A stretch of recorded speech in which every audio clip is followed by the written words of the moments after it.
both my parents, they also love traveling. Okay. So usually during the Durga Puja Chutti, where most of the people would be going for pandal hopping and etc. For my childhood, routine was that in every Puja Chutti, we will go out.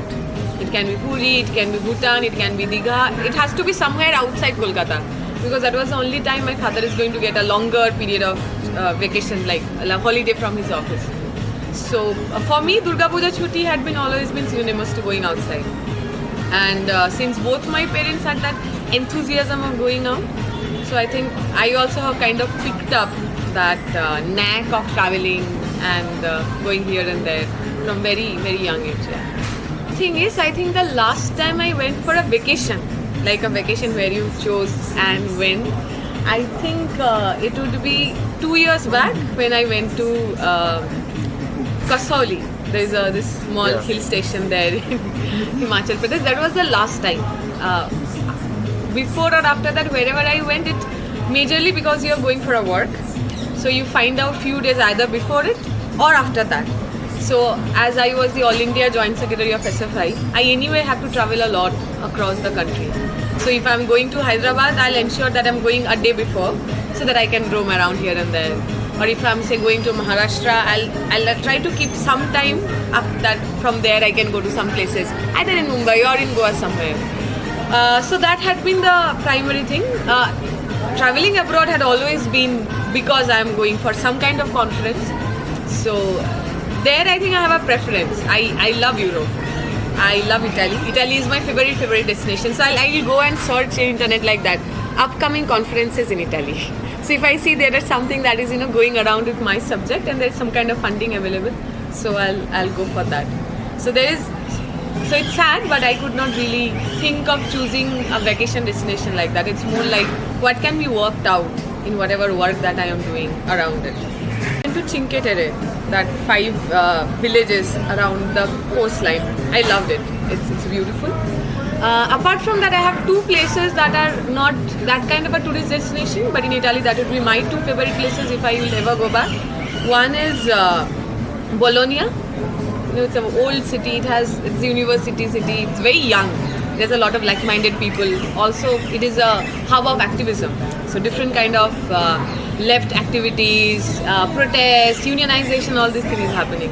So Bologna would be my first city that I want to go visit. Go and visit again. Then there is another university city called Padova or Padua. It's very close to Venice, just 45 minutes. So I really liked it. It also has this old world charm, and also since it's very close to Venice. If you go abroad, one thing that you're going to see is that most of the people who are doing delivery work, most of the people who are doing gig works, they are majorly South Asians. A lot of people from India, Pakistan and Bangladesh and Nepal. If you go to Heathrow Airport, you will see most of the staff, like 80% of the staff are from this part of the globe only. So it feels, for me, I felt a little bit of tinge when you're ordering in a very fancy restaurant, or even if you're going in some other places and you're seeing everyone who is serving you or everybody who's working, they all are from your background. A lot of them have come there as students. And this time when we went to Italy, we went to a small city called Prato, which was like an hour difference from Florence. So Prato is the hub of everything textile. So all the big brands that we see, starting from Montblanc to Gucci, Prada, everything that you see, a lot of them are being manufactured in that city, in that small town. And majority of the workers who are working on those sweatshops, they are South Asian, Pakistani, Indian, Nepali. Okay. And there is a union which is organizing them, and we had the privilege to meet them, have a conversation with them. And if you listen to their experience, they are almost like bonded labor there. Most of them, they come illegally, so they don't have passport. They are coming here and asking for asylum, so they don't have a legal status in that way. So whoever they're coming and working under, they can exploit them however that they want to. So they have shift like 10 hours, 12 hours, even 14 hours. At times they cannot even go to the washroom because there's so much of pressure that they have to do it like that. And how they live is it's unthinkable. So 10 people in a small room, since they don't have the passports, they cannot go and complain anywhere, and they can be just sacked like that. That all this beauty, we say Milan is the fashion capital, wonderful. But who are the people who they have that interest in becoming that kind of global icon? I don't know whether it is going to sustain for them when they're in my age, whether they are going to go back or not. Because it is also true, there is a lot of going back happening. A lot of my generation, they think that they now should be going back to the ancestral way of living. So they are going back to villages, they are going for poultry, husbandry, all those kind of things, trying to have a vegan lifestyle. So I think it is not unilinear. I think both of the process are happening, where the generation next is really trying to become something that they are seeing on their screens, on their TV and etc. I think there is also our generation who have reached to a certain point of following the global trend and feels that it's not worth. I mean, there is a certain kind of vacuum, emptiness, and they are trying to reconnect with their root. Personally, for me, I believe in modernity.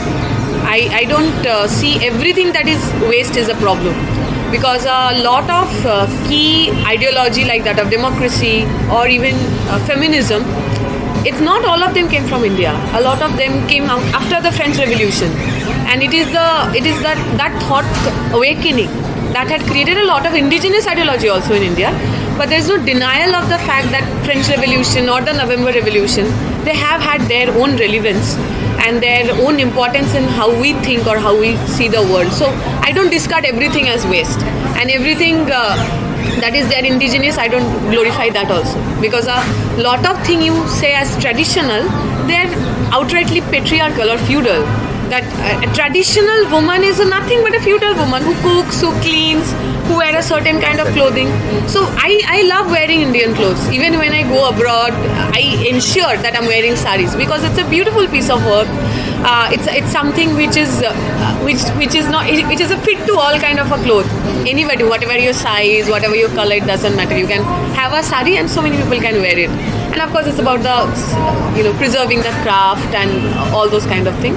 So I want to preserve that. I want to preserve the legacy of the workers. I want to preserve the legacy of the art, but I don't want to mix it up with feudal practices, patriarchal practices, casteist practices that I'm very sure about.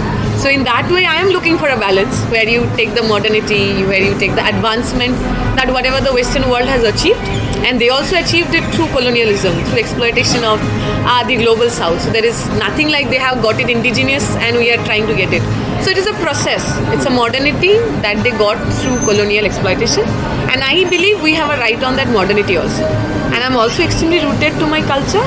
I love my language, I love my clothes, I love my food. I want to hold on to them, but I also want to get rid of everything negative or everything that is exploitative, discriminatory within my own culture.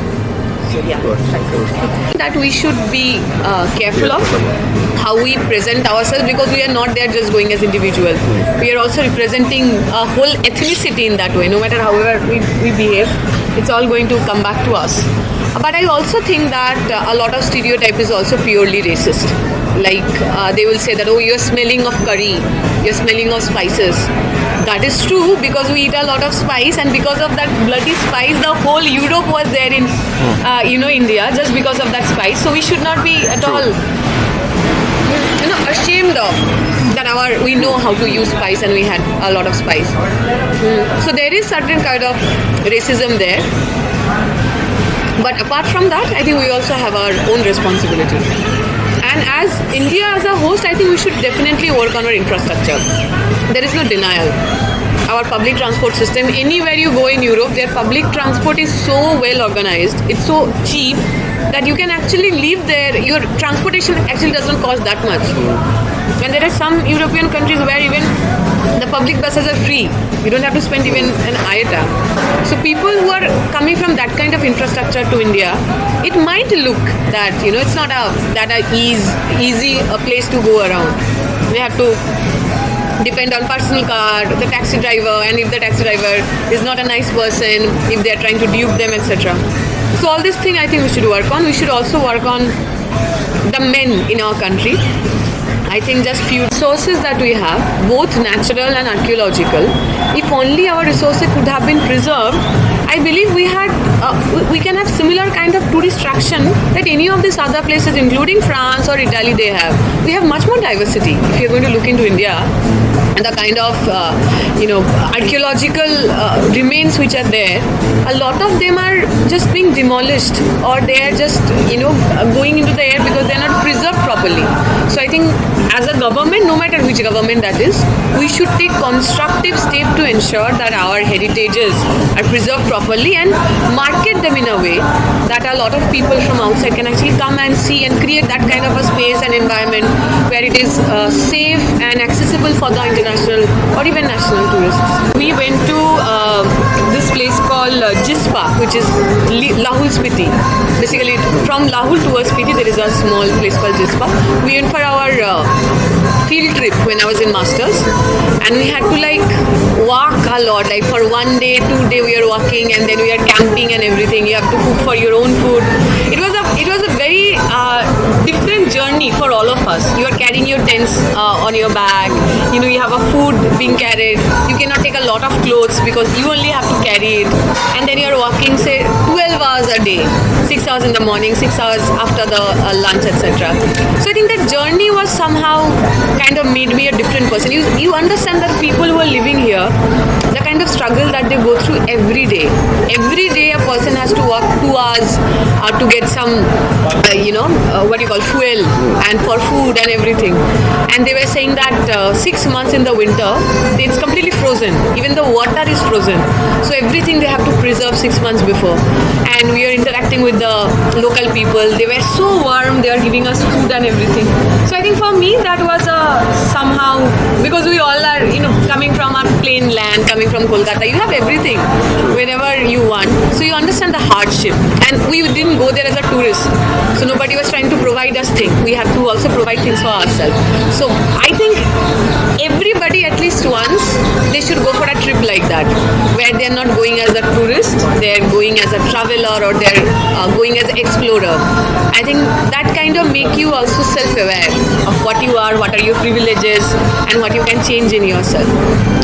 So that was the thing that I have done, and the place that I want to go is Cuba, because Cuba, they have this program where you can go and volunteer there for 2 months, 3 months, or 6 months.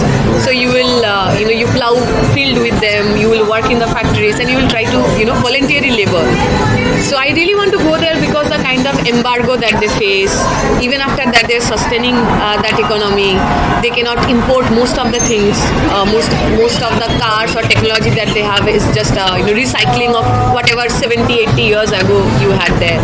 So I want to experience that how people are really holding on to a ideology or a hope so tight that after so many obstacles, after so many years of being blocked by so many big powers, that they're still holding on to it. So maybe I want to experience that.